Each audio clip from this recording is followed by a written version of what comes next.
Welcome to the Haven Collective. I'm J.R. Foresteros, and this is the Beacon Bit. Today we're talking about John chapter 9, verses 1 through 41.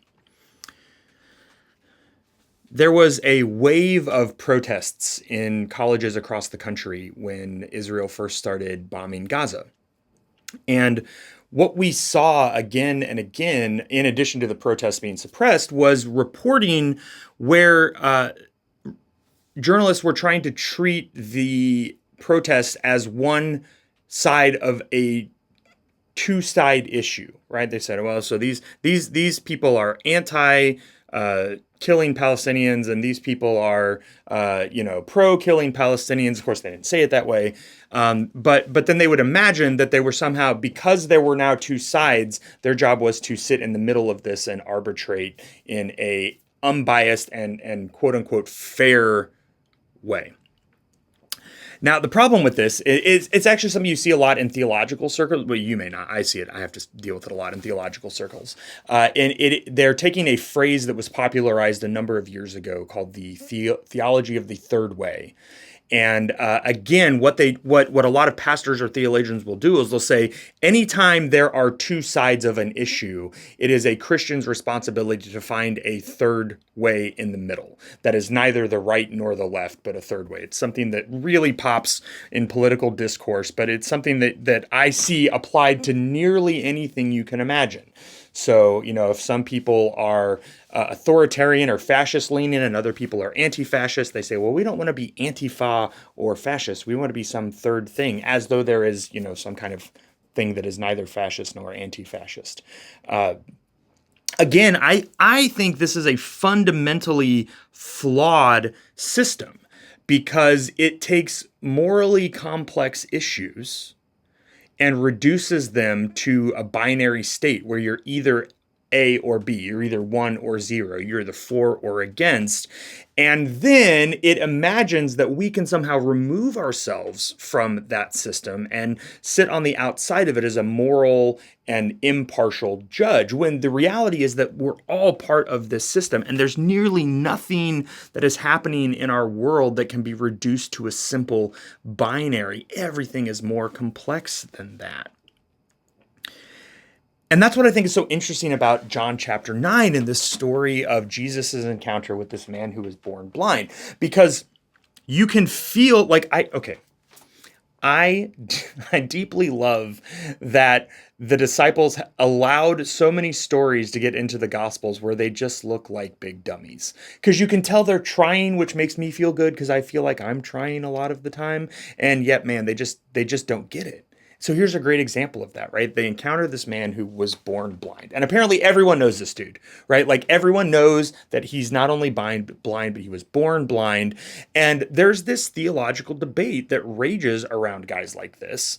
And you can tell, by the way, how little anyone cares about what this dude thinks, because the disciples asked this question presumably like within hearing distance of this guy, who again is blind, not deaf, right? So he can hear them. And they say, hey, Jesus, settle the debate for us, right? On one side, you have the people who say this man must have sinned in the womb to be born blind, right? That's one of the theological explanations for this. Other people, though, say, no, God wouldn't be that cruel. His parents must have sinned, and this is punishing his parents, so he'd be born like this. Which one is it, Lord? Like, tell us.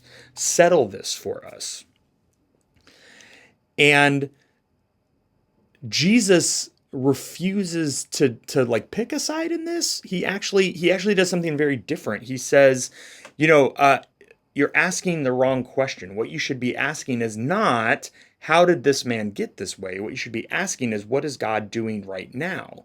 And then Jesus does a very weird thing where he makes mud out of his own spit and the dirt, and he rubs it on this guy's face and says, without introducing himself, without talking to the guy or asking his name or anything like that, he just says, hey, now go wash in the pool of Siloam, which again, we assume must have been nearby and that this guy must have been able to find it like relatively easily.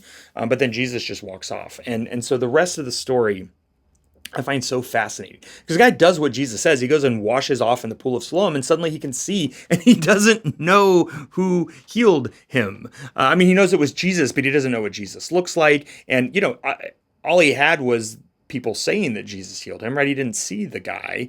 And so people get really upset that he's been healed, which we need to talk about in a moment. But they keep asking who it was. And he's like, look, man, all I know is that this guy Jesus did it. And I think he's probably divine because uh, I didn't see and now I see. And that's the extent of my theological education. I can't tell you whether or not he should have done this on a Sabbath day, or I don't have any sense of his theological credentials. I can't diagram a verse for you or do an extensive hermeneutical application of his methodologies. But what I do know is I can see you now, and I couldn't this morning. So that's gotta mean something.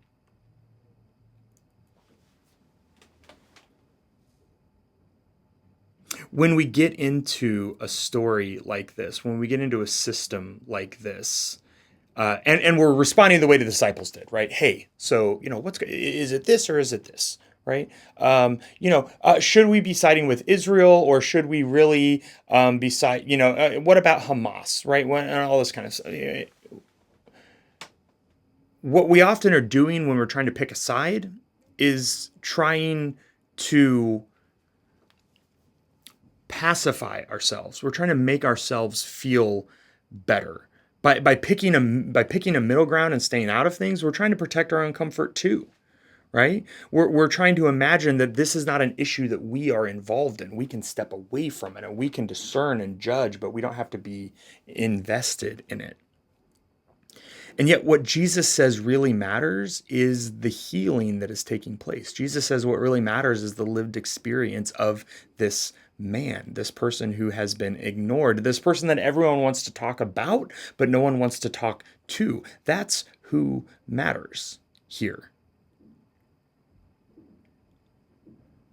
The reality is that our refusal to get engaged, our willingness to continue to participate in the idea that there's many fine people on both sides of an argument or an issue, continues to perpetuate the system. What we really need to do is what those college students were doing. We need to protest. We need to use our voices to say we must divest from this system. We must remove ourselves from it. We must say we will tolerate no more of this. And I do think it's fascinating that this man who is healed immediately tries to go into the religious system of his day. He tries to go into the synagogue. And by all rights, he should be allowed to because he's been healed. Before, when he was blind, he was not allowed in. He was considered unclean. He was considered marked. He was considered, again, a symbol of sin, as you heard the disciples arguing about, right? But now that he can see, he should be allowed in. And frankly, you would think he would be welcomed in with open arms. And yet, his healing is a bigger threat to the system than his blindness ever was. Because he represents someone who is outside of this system. And so he is driven out by the very people who should have been welcoming him in. In his book, One Day Everyone Will Always Have Been Against This, Omar El-Akkad, in talking about these students, says it this way. Says, in reality, what's happening in these protests is the opposite of an embrace. It's a shoving aside of the present system, a system that makes it more and more clear that there is no future, no community for this or any other generation to come. Only endless taking. And if these young people must pay for it by forfeiting hope or possibility or clean air or a livable planet, so be it. A system more petulant and intransient than any protester who ever lived. A system that can only ever say there is nothing better than this. This is the system that we are protesting. This is the system that kept someone like this man who had been born blind to the side and said, hey, we're sorry. This is just how it is. There's nothing we can do about it. And so when these students say enough is enough, when Jesus says enough is enough, when this man says, I'm not sure what's going on, but I really don't understand why you guys are so angry that beauty and life have erupted here. This is where we have to walk away, because the false binaries that we get engaged in, they continue to feed and perpetuate the system. So the question that I have for us as we move into our conversations this week is, what does a focus on healing and justice change for us? If we refuse to get trapped into these false binaries, if we refuse the false lure to play referee between two imagined sides that we insist must be equal and opposite, and instead focus on where life and healing need to erupt, how does that change what we are being called to do? I expect these answers are going to be complicated. I expect it's going to be something that continues to provoke our imaginations as we journey on through this Lenten series. And it's a conversation I cannot wait to have with you this Sunday in our beacons. Until then, grace and peace go with you.